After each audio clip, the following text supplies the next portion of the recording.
Tugas ruang kolaborasi modul 2.3 praktik uji.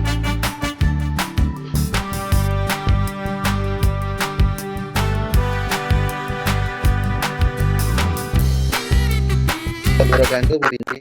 Waalaikumsalam Pak Ari. Bagaimana kabarnya hari ini, Bu? Alhamdulillah baik dan sehat selalu. Bagaimana dengan kabar Pak Ari? Alhamdulillah baik dan sehat juga, Bu. Maaf, ada apa ya Pak? Sepertinya ada hal penting yang ingin diobrolkan. Iya, Bu. Tapi sebelumnya mohon maaf, apakah hari ini Bu Binti sedang sibuk? Tidak Pak, kebetulan sedang santai. Kira-kira apa Pak yang ingin disampaikan? Saya ingin ngobrol sebentar, tidak lama ya, sekitar 10-15 menit. Hari ini saya sedang bingung. Jika saya ngobrol dengan Bu Bin, mudah-mudahan hari ini saya tidak bingung lagi. Sepertinya menarik. Apa tujuan dari obrolan kita ini Pak? Tujuannya itu yang pertama pastinya untuk mendapatkan ide, Bu, ataupun saran tentang masalah yang saya hadapi. Oh, Pak Ari ingin mendapatkan solusi dari permasalahan yang Bapak hadapi. Mohon Pak Ari ceritakan masalah yang Bapak alami saat ini ya. Ya, alami saat ini itu kurangnya kesadaran siswa dalam hal disiplin. Maksudnya di sini itu disiplin ketika anak itu masuk kelas. Nah, ketika anak-anak itu masuk ke dalam kelas, masih banyak anak itu yang tidak membawa buku pelajaran, terus PR-nya itu tidak dikerjakan. Setelah itu banyak yang sering berbicara kotor. Itu masalah yang Oh, Pak Ari ingin mendapatkan solusi dari permasalahan yang Bapak hadapi. Mohon Pak Ari ceritakan masalah yang Bapak alami saat ini ya. Ya, alami saat ini itu kurangnya kesadaran siswa dalam hal disiplin. Maksudnya di sini itu disiplin ketika anak itu masuk kelas. Nah, ketika anak-anak itu masuk ke dalam kelas, masih banyak anak itu yang tidak membawa buku pelajaran, terus PR-nya itu tidak dikerjakan. Setelah itu banyak yang sering berbicara kotor. Itu masalah yang saya hadapi. Oke, jadi Pak Ari merasa bingung ya dengan keadaan murid Bapak yang kurang disiplin dalam kegiatan belajar mengajar. Ya, Ibu. Menurut Pak Ari, idealnya murid yang disiplin dalam kegiatan belajar mengajar itu seperti apa? Ideal itu ya murid yang bagus atau murid yang istilahnya itu mentaati peraturan, ya membawa buku, masuk tepat waktu, mengerjakan tugas yang diberikan, tidak berbicara kotor, itu termasuk murid yang disiplin atau murid yang baik. Baiklah, saya mengerti maksud Pak Ari sekarang. Coba Pak Ari ceritakan bagaimana kegiatan sehari-hari Bapak saat mengajar. Ya, berangkat itu dari pukul 6:30, saya sudah berangkat dari rumah. Menuju sekolahan ya sekitar 10-15 menit lah, karena rumah tidak terlalu jauh dari sekolah. Setelah itu setelah saya nyampe di sana, saya persiapan untuk apa yang akan saya lihat jadwal pengajaran. Oh, saya misalkan hari Kamis seperti ini, tadi saya kelas 4, persiapan apa saja yang perlu saya siapkan.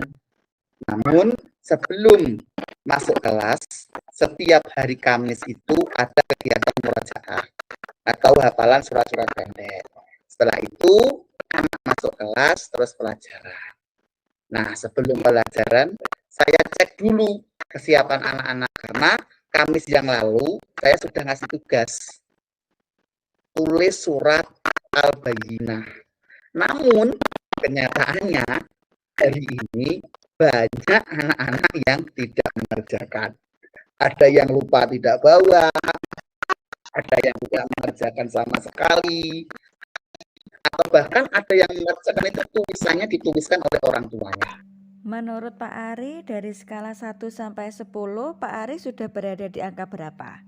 Menurut saya itu dari 1 sampai 10 saya sudah berada di angka 6. Kira-kira menurut Pak Ari, apa yang membuat murid Bapak kurang disiplin dalam kegiatan belajar mengajar? Pada dasarnya itu kan di akhir bulan, di bulan-bulan seperti ini kan, saya kan kadang kan lupa untuk mengecek tugas anak-anak itu saya lupa. Maksudnya lupa gini, setelah itu ngajar, saya tidak stagnan. Nah, kadang itu ada anak-anak yang aktif, yang notabene-nya anak itu disiplin. Pak, hari ini ada PR loh. PR-nya dikerjakan atau tidak? PR-nya dinilai atau tidak? Nah, dari situlah, dari masukan anak-anak itu, saya diingat, oh iya, kemarin saya memberikan PR. Ternyata, hal yang pertama yang membuat anak-anak itu tidak mengerjakan PR atau tidak disiplin itu yang pertama, karena kadang kan sering saya tinggal.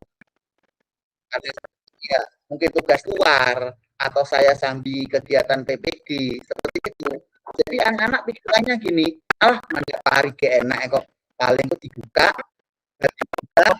paling PR ku gak dicek, gue sombenennya hari lali, sombenennya hari lari. Nah, pikiran anak itu ternyata seperti itu, Bu. Yang menyebabkan anak-anak kurang disiplin itu karena kemarin itu saya sering lupa. Maksudnya lupa itu karena kondisi tertentu. Mungkin saya ada rapat operator, saya ada rapat KKG, saya ada PPG. Kelas itu sering saya tinggali. Seperti itu. Oh, begitu ya, Pak. Baiklah, saya ingin tahu upaya apa yang sudah Pak Ari lakukan untuk bisa membuat murid disiplin saat kegiatan belajar mengajar. Upaya yang saya lakukan itu yang pertama dan utama itu membuat kesepakatan kelas. Maksudnya kesepakatan kelas di sini itu saya itu membuat kesepakatan dengan murid-murid saya. Semisal hari ini kamu tidak mengerjakan PR, itu hukumannya apa? Jadi saya kasih pilihan, Ibu. Punishment itu yang pertama, saya tidak kasih nilai. Punishment yang kedua, kalau sudah sering kali tidak mengerjakan PR, tidak pernah mengerjakan PR, ya punishment yang kedua ya saya suruh mengerjakan itu sambil berdiri, itu punishment yang kedua. Punishment yang ketiga, nanti orang tuanya akan saya datangkan. Nah, itu saya datangkan, saya tanya, kenapa kok tidak pernah mengerjakan PR? Jadi anak itu biar memiliki efek jera dan anak itu disiplin. Nah, alhamdulillah dari kesepakatan itu banyak anak-anak itu yang berubah. Maksudnya takut. Setelah saya bilang gini, nanti kalau kamu tidak mengerjakan PR, maka ibu kamu akan saya kasih tahu.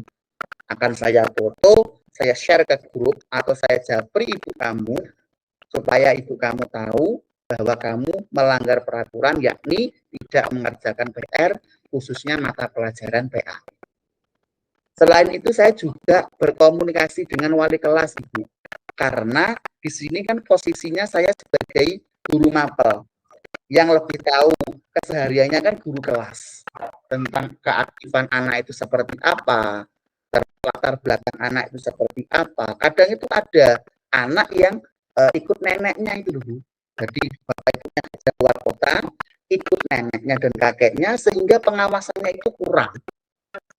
Nah, itu usahanya ya merangkul semua pihak atau semua lini. Mungkin itu, Ibu. Setelah Pak Ari memberikan tindakan seperti itu, adakah perubahan pada murid Bapak? Alhamdulillah ada, Ibu. Ya itu tadi, perubahannya itu ada. Jadi yang awalnya siswa itu 27 siswa, yang awalnya itu tidak mengerjakan PR lebih dari separuh malahan. Ada 10 anak yang mengerjakan PR, 17 itu tidak pernah mengerjakan PR. Nah, setelah saya kasih kesepakatan kelas, saya kasih menjalin komunikasi dan kolaborasi, akhirnya itu dari awalnya 10 anak yang mengerjakan PR, menjadi 20 anak, 26 anak lah mentok itu yang mengerjakan PR semuanya. Hanya 1 anak yang tidak mengerjakan PR. Ini karena ya mungkin karena keadaannya. Karena memang anak itu sudah mau sekolah saja bagus. Mau masuk itu sudah bagus. Tapi yang 26 yang lainnya, alhamdulillah dari itu sudah menginjak, sudah mulai disiplin. Seperti ini tadi pagi saja, ada anak itu yang tidak bawa juz amma, pulang mereka ambil juz amma. Bagaimana caranya bisa memenuhi kesepakatan kelas itu tadi. Nah, kira-kira apa rencana ke depan yang akan dilakukan dari beberapa penjelasan Pak Ari tadi? Ada tidak yang ingin Bapak Ari coba perbaiki? Ada. Ya, mungkin kan hanya sebatas kolaborasi ya, Bu. Ya, punishment kelas cuma saya dengan muridnya. Nah, rencana ke depan nanti saya akan memanfaatkan kemajuan teknologi itu ya dengan cara saya itu menjalin kerjasama antara saya, wali murid dengan pihak terkait.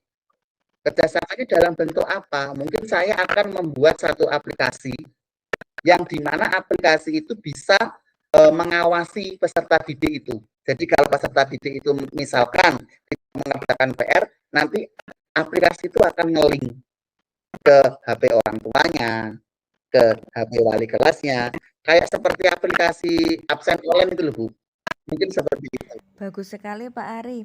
Apa yang Pak Ari rencanakan? Apakah Pak Ari ada rencana lain, misal rencana awal Pak Ari gagal atau belum memenuhi target yang Pak Ari harapkan? Ya, akan mengadakan diseminasi dalam sekolah. Nah, diseminasi dalam sekolah ini ya melibatkan pihak-pihak yang ada di sekolah ini.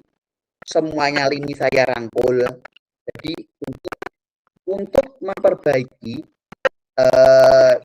jika plan A saya itu gagal. Bagus sekali Pak Ari. Kira-kira ukuran keberhasilan yang Pak Ari harapkan seperti apa? Ukuran keberhasilannya itu supaya murid saya itu sadar akan pentingnya disiplin.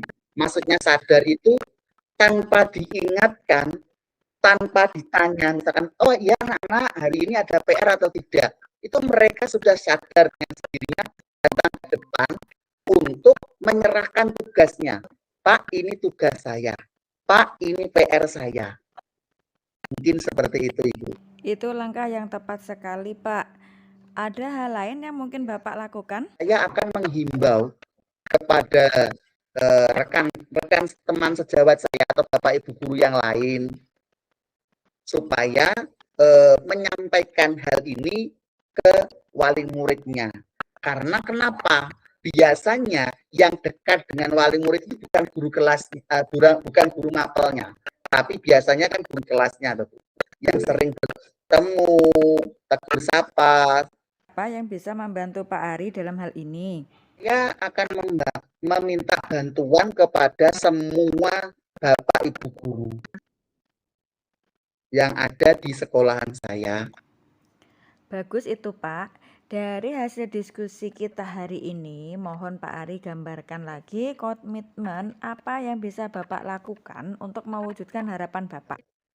Komitmennya seperti disiplin tanpa diingatkan, disiplin tanpa disuruh, tapi dengan kesadaran yang penuh. Wah, bagus sekali Pak. Semangat ya Pak Ari. Saya yakin Pak Ari pasti bisa membuat murid Bapak menjadi disiplin dalam kegiatan belajar mengajar. Semangat juga untuk Bu Binti. Terima kasih atas diskusi hari ini ya Bu. Saya sekarang menjadi sedikit lega Bu tentang masalah yang saya hadapi ini. Saya lega. Nah, lebih bersemangat lagi untuk mengajar, lebih semangat lagi untuk mencerdaskan anak supaya anak itu menjadi lebih disiplin lagi. Sama-sama Pak Ari, semoga bermanfaat ya Pak untuk Bapak sendiri, murid Bapak dan juga sekolahan Bapak. Ya Bu, terima kasih atas waktunya. Wassalamualaikum warahmatullahi wabarakatuh. Waalaikumsalam.